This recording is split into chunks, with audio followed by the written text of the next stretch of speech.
The Center for the Future of Teaching and Learning is a center housed at WestEd. And the purpose of the center is really to advance teacher growth and innovation to improve student success.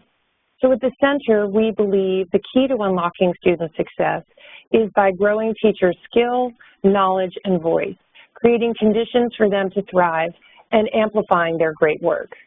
So the work that we're really speaking to today is based in the Teacher Practice Networks initiative. And the intention of the Teacher Practice Networks is a very consistent goal. It's been a very consistent goal for all 5 years, and that is to help teachers identify and have access to better resources, materials, instructional practices to better align their practices to college readiness standards. We're currently working with 13 organizations that work directly with teachers to provide professional learning and also teacher leadership support. These 13 organizations work with roughly 800 teacher leaders across 40 districts in 13 states.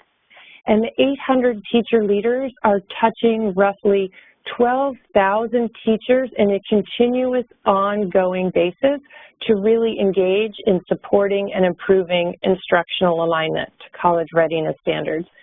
So let me first begin by sharing with you, for us, our model of teacher leadership. And our model is very intentional. All 800 teacher leaders are classroom teachers. They may be classroom teachers part-time or full-time, but they are actively testing resources in the classroom with their students, refining them, and engaging with other teachers based on real-time experience. We find that one of the ways our teacher leaders are working with other teachers is in the role of a facilitator.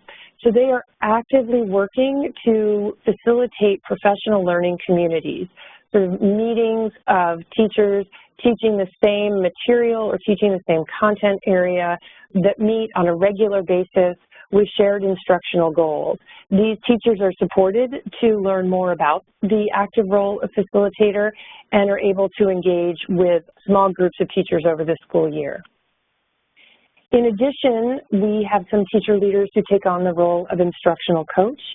And in this instance, an instructional coach is someone who is able to open her classroom door and invite teachers in to observe her classroom as a demonstration classroom and actively see her in practice.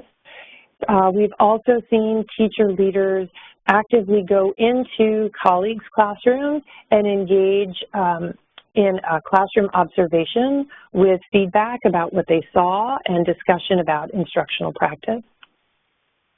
We also have examples of our teacher leaders designing curriculum and additional support materials to better align practice to college readiness standards.